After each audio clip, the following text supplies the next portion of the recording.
Hello and welcome to Updog Sports Talk. If you're new to us, here at Updog Sports Talk, we deliver honest, fan-focused coverage that spotlights the teams, athletes, and communities that are often overlooked by mainstream sports media. We do this because your team has a story worth telling. And in that spirit, tonight, we'll be diving into the Big Sky Conference. This is one of our favorite conferences to talk about, also known as the National Parks Conference because of their amazing locations out west. This is a conference that has a lot of pride in it now, especially after Montana State won the national title. You know, they're talking about they're the best conference now in at the FCS level. So now this year is going to be a major proving year for that. So we'll dive into here. Look at each team, kind of what is a source of excitement for each team, like what could be their strength, and then also what could be their concern. What will keep fans up at night a little bit, and then also what does success look like in 2026 for that team, and then ultimately at the end, I'll give a sleeper and my Big Sky championship pick. So diving in here with the Cal Poly Mustangs. I think it's a really exciting time for them. We're going to see them on ESPN the opening Friday, so it's the first televised game that's going to be taking place at Cal Poly. They'll be rolling out the John Madden Center. Yes, John Madden went to Cal Poly. Fun fact. They'll be rolling out the John Madden Center.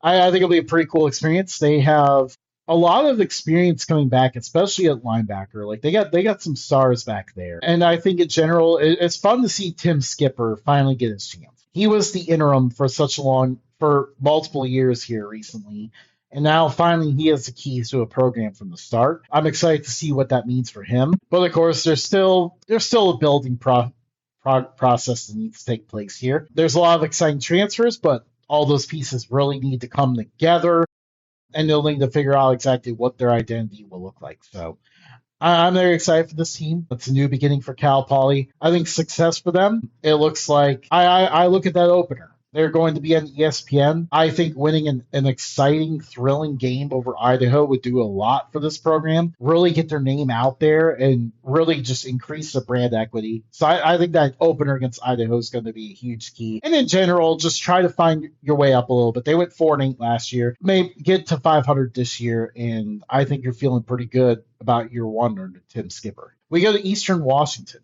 This is a program that has a great history of success. Ever since they rolled out the Inferno turf, this program had a lot of success. And, they won an FCS national title. Lately, we've seen some budget constraints kind of push them back a little bit. I think we're looking this year, can their offense take the next step? I think it could. Starkle at quarterback is exactly what you think of when it comes to those Eastern Washington QBs that can fling it all over the place.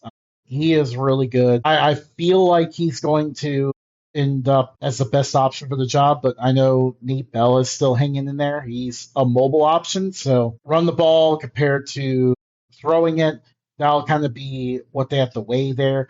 But I think he could be really exciting for this team. Receivers are going to be great as always. This program churns out really good wide receivers all the time, so expect that to continue. And then looking at the defense, well, Jalen Jenkins is another highlight reel. He's a very exciting piece. Defense is pretty experienced, but they need to kind of take a step forward a little bit. And in general, the trenches are probably the biggest concern for Eastern Washington. They can compete at the skill positions with some of the best teams, but can they get strong enough in the trenches to upset a Montana or Montana State on the Inferno turf? We'll have to wait and see on that one. That's going to be the biggest concern there. Success for Eastern Washington, I think it does look like pulling off one of those upsets. Get your name really back out there by taking down a Montana potentially or something like that and showing that this team is approaching contention again and continue to take a step forward. I think finishing with a winning record around 7-5 would do a lot of wonders for this program, and they'll continue to move up. So that's what I see for Eastern Washington. We go to the Idaho Vandals. Idaho last year ran into a lot of injuries, so really it was hard for them from the start. This team lost a lot to the portal after the coaching change, and then you get injuries on top of it. Like it becomes a lost year at that point because depth was already very unproven for them, and a lot of young guys were forced into action. Now you at least get a lot of people back that have experience. Joshua Wood is a star at quarterback. He's a very exciting player, and I think they got some good receivers around him too. So I'm very excited to see what he can do. And again, like it's just going to be about the depth of this team. They're continuing to work on that, but can they take another step? That is going to be the question. Idaho, for them, it's kind of hard to peg what success looks like because Idaho was just finishing up in the top 10, top 12. They were in the top 15 a lot of the early part of last year before injuries hit and they collapsed. So what does success look like for them? I'm wondering if it looks like being in that FCS playoff race, finishing around 8-4 or 7-5. I think that could be what the target is for Idaho this year. And of course, beating Idaho State is also very important to the Vandals. So they need to get revenge for last year's game. So definitely an interesting season there in the Kibbe Dome. Excited to see what the Vandals look like. Idaho State. Now, this is the team I'm really excited for this year. They have a really good passing attack. Jordan Cook returns. He needs to cut down on the interceptions, be a little bit more efficient, but he is a quarterback that can absolutely sling it. Faison Brooks is one of the best players in the conference. He's a running back for them. And they have an all-conference wide receiver coming back. Fadon James was a star for them in 2023. He ends up leaving, trying to go to the FBS level. It does not work out at multiple destinations. And now he decided, you know what? I'm going to come back to the place where I was a star and really lead this team. So he was a huge, huge piece to get in there. Defense is continuing to improve, but on the concern side, still, that defensive depth is a question. And of course, can this team hold up in the trenches against the most elite teams in the conference? They were able to upset UC Davis last year, but can they hold up in the trenches against a Montana or Montana State? We'll have to see on that one. But yeah, in terms of what success looks like, I think it looks like an FCS playoff appearance. I think getting to the playoffs would be huge for this program. It's been a long drought, and this really feels like the year where they could break through and get past that drought. So a very, very exciting season of Pocatello coming up. Cody Hawkins has built an incredible program here, so very excited to see what the Bengals do this year. But we go to and I'm going to say I'm pretty excited a lot because I love all these teams, so I tend to enjoy all of them, really. So we go to the Montana Grizzlies. A very strange season where Bobby Hauck has stepped away. He's now the defensive coordinator at Illinois. New head coach, but he kept everyone, really, on this offense. Khalil Ayat is back. Eli Gilman is a star running back. He has been with the program for what feels like a long time now. That's because he started since he was a freshman. He is a star. He was already the reigning Big Sky offensive MVP, but who knows what else he could do this year. And they got receivers all over the place. Montana is going to have an offense that's going to be able to overwhelm teams. But the concern for Montana is going to be, what is the defense going to look like? Defensive structure is changing. They're changing their scheme on that side of the ball. And to top it all off, a lot of new parts coming in. So that will be the area where we need to see what Montana looks like. So that is going to be a huge part for them. In terms of what success looks like, there's only one thing. Beat Montana State. They got to beat the Cats. That is what success looks like for Montana. I mean, yes, you want to win the other games, but one game matters the most compared to all the other ones. That is how intense this rivalry is. If you're not familiar with this conference or these schools, I'm going to tell you right now, make sure you watch the Brawl of the Wild this year because that game is always electric. And of course, we call it a Brawl of the Wild here outside because we're not located in Montana, but if you're within the state of Montana, it's Grizz Cats or Cats Grizz, depending on what side of the state you're on. So that rivalry is always intense, but yeah, for Montana, yeah, success looks like a win against Montana State. That's it. Mentioning Montana State, we go to them now, and this team coming off of, I mean, really, it does not get better than what 2025 was for Montana State. They win the Brawl of the Wild at Montana. Fast forward to the semifinals, the first ever Brawl of the Wild in the playoffs on ABC. Montana State wins that one as well. So now they have claims to the first ever playoff win in that series and the biggest game of all time in that series for a berth to the national championship, that is huge bragging rights for Montana State. And then you go a step further and they end up winning the national title. It does not get better than that, really. So that being said, could be comparable. Justin Lamson is back. They have a loaded running back room once again. Taco Dowler is back. On defense, you have Caden Dowler, who went on a tear interception-wise at the end of last year. There's just so much talent back with this group, and they're going to be very, very good once again. There's a reason they're the favorite here. In terms of concerns, maybe one concern is how could it possibly get better than last year? The other concern is that, looking at the secondary, corner was the only position on this roster that actually got hit by the portal pretty hard. So they're kind of breaking in some newer guys there, but not a huge concern. I'm really picking little holes at the roster at this point, but this team's really good. Even the offensive line did have a bit of a meltdown near the end of the championship game last year, but that unit was very young. Now all those guys are back, and they're going to be better as well. Success for Montana State, beat the Grizz. Again, this rivalry is so big that is what success looks like. And of course, some of the other stuff might come along the way. This program could very well repeat as national champions. They could be on the verge of building towards the next dynasty. I think that's really realistically what we're looking at for Montana State. So exciting times at Bozeman. The Cats just continue to grow as a program. We go to the Northern Arizona Lumberjacks. They have a really good quarterback in Ty Pennington. This offense continues to get better. Talent-wise, this team continues to get better talent in. They hit the portal pretty hard and brought some new guys in to really help continue this team ascending a little bit. I know last year was slightly disappointing because they got a little sloppy at the end and ended up missing the playoffs, but this year they're looking to close strong. The concern for them is holding up against some of the better passing offenses in the Big Sky. And, of course, the portal pieces need to come together. There's a lot of talent, but those guys need to all mesh and start playing at a high level right away. And also the special teams. The special teams are another concern. That kind of held them back a little bit. So success for Northern Arizona, that's making the FCS playoffs is what success looks like. They were in it most of last year, fell out right at the very end. This year, they're going to be looking to make it there and maybe even win a game.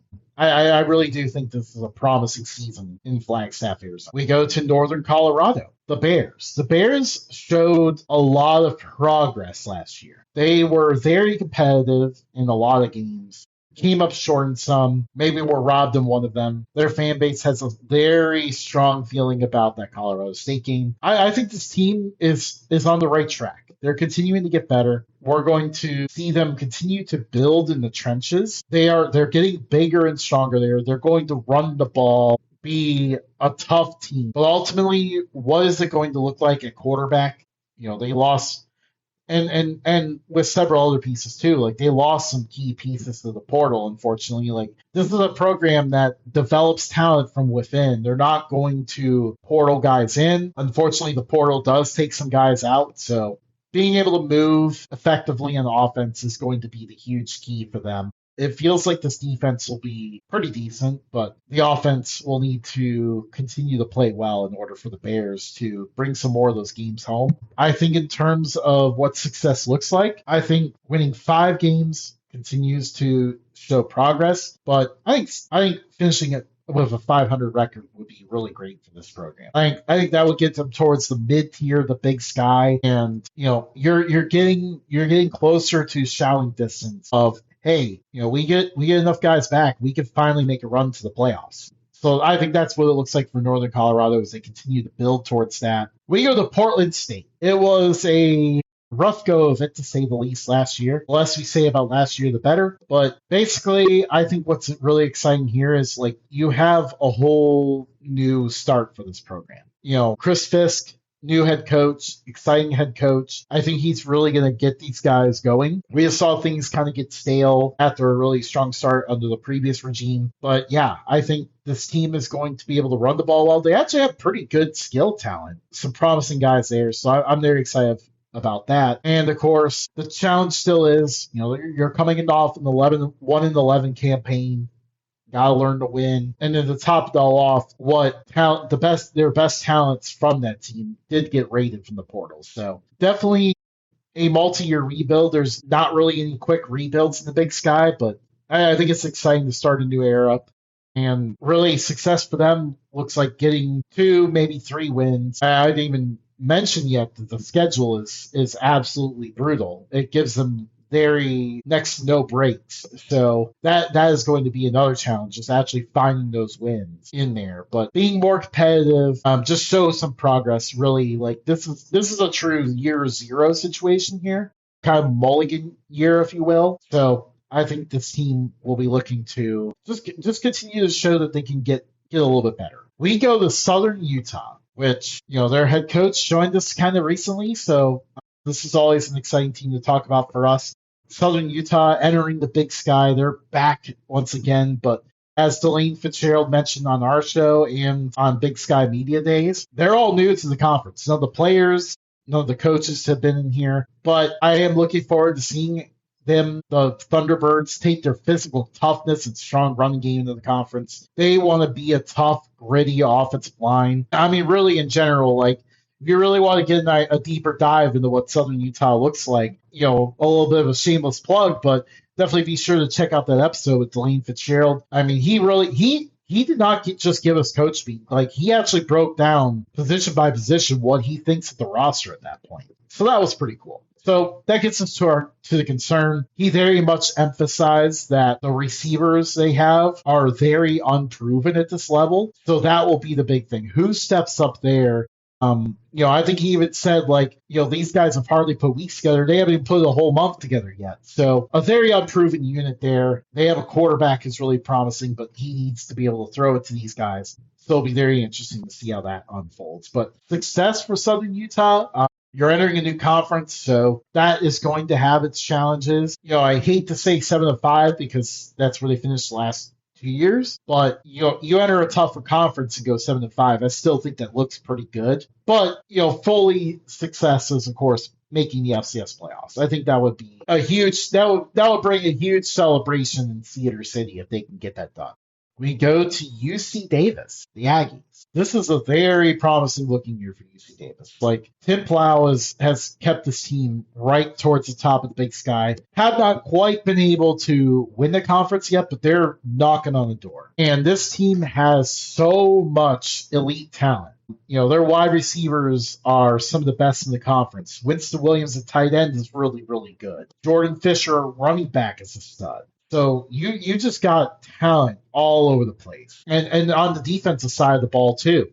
The Connors brothers getting another year of eligibility was huge for this defense. So it really feels like a lot's coming together. But here's one challenge. They typically do a good job developing quarterbacks. Miles Hastings was very successful in this offense, and then Pinnock, as a true freshman, comes in. He plays very well, but he hit the portal. Now they're in a situation where a lot of everything else looks pretty good, but their QBs are very unproven at this level at this point. So that is going to be the one thing that could make or break this team.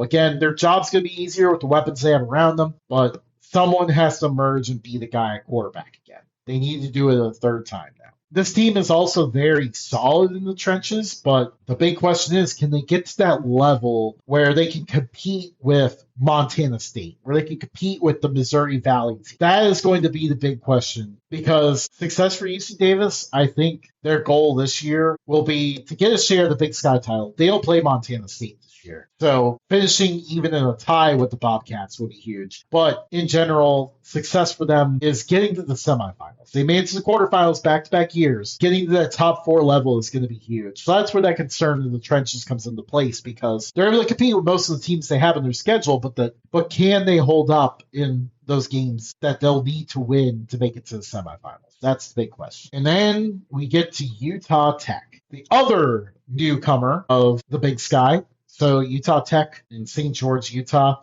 This is a program that has moved up quickly, and now they get up to a bigger conference quickly. They are moving up quicker than they can keep up with at this point, but I think it makes sense. They're in a growing area. and they need to get to as high of a level, get as many resources as possible, and be able to go from there. In terms of this team is coming off a rough year. There's a lot of building under head coach Lance Anderson still take place. Early last year, you could see those encouraging signs.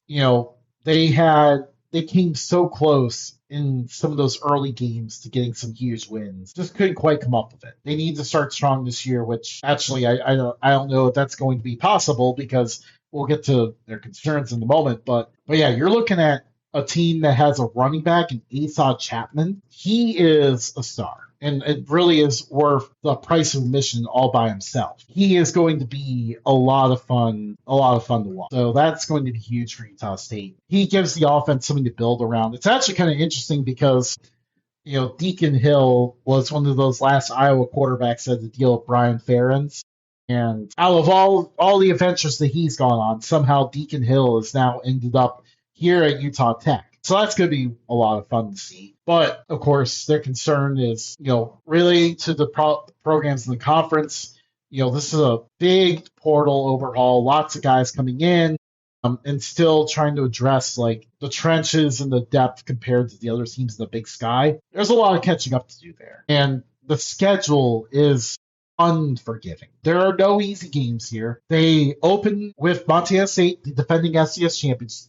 Then they play at BYU, a team who's a top 15 FBS team. Then they play Montana, another team at the top of the conference, and Northern Arizona, another team that's expected to contend for a spot in the playoffs. So the schedule is unforgiving early. They need to get through that and maintain some confidence to be able to win against some of the other programs in a similar spot. So success for them really just looks like showing some sort of hope, some sort of progress. Got to survive the early slate, get a couple of wins in there. If they can win even 2 games, that against this schedule, it's very much an accomplishment. I mean, this team is playing 11 Big Sky games this year, and then their only non-Big Sky game is BYU. So there's really no easy wins on this slate. So just getting any win is a huge plus right now. It's going to be a long rebuild. It's going to be a long build to contend in this conference, but they'll get there. Weber State closes us out here, at least in terms of the team-by-team section. Eric Kahar is a very exciting coach to come in. It was a bold move getting a high school coach, but he's a proven winner. Devin Brown wants the future of Ohio State football. He's now here. His relationship with the coach was a huge factor in him coming here. He was either choosing to go to another P4 program or deciding to go here. He decided to come here with a guy he trusts and really just kind of build around that. They revamped the receiving room around him too, so that's going to be really exciting. For this team, it's going to be about, can those new portal pieces come together? And depth in the trenches in particular is a little unproven, so that'll be something else to watch. Again, this is a team that's kind of trying to work their way up. I think success for them looks like a winning record. I think finishing with a winning record would show a lot of progress under this coaching staff. And, it's a great start. Now, it's always hard to put that because it's also going to be hard to get a scenario where you get a difference maker, a quarterback like Devin Brown. It was a very fortunate circumstance to get him. So when you look at that, you kind of wonder, okay, maybe year one is this team's chance to make the playoffs. So that's a possibility too, but I think in general, a winning record looks good there. But yeah, in terms of my sleeper pick, I'm actually going to, most recent team I talked about here, but I'm actually going to go with Weber State as my sleeper team. I think with Devin Brown, this team's kind of being overlooked right now, but they could be a really, really good team. I could see them really hitting the ground running. It's hard not to pick several of these teams. Southern Utah was on my radar. I don't think Idaho State classifies as a sleeper at this point, but there's definitely a lot of good options in this conference. It is going to be a deeper conference this year, a fun conference to watch. The champion, I have to go with Montana State. The defending national champions, returning a lot back. Anything short of winning the conference championship would be a disappointment. Montana State wins it again, and they're a top national title contenders. So that'll be an exciting team to watch. But yeah, this conference is going to be loaded once again. Be sure to tune in to Big Sky Football. They have a lot of games on linear TV, lots of Big Sky After Dark. That's going to be a lot of fun to watch. So be sure to tune into that. And thank you for tuning into this episode. We have Big Sky previews all on our Substack. We had those a lot earlier this offseason, but we did look at every Big Sky team. So if you really want to get even more in depth to these teams, be sure to check that out. We're here on YouTube, and of course, you can find us also on Spotify, Apple Podcasts, or wherever your favorite podcasting platform is. And you can also follow us on social media at Updog Sports Talk. We are also Updog Sports Talk on Substack as well. Thank you for tuning in, and have a wonderful night.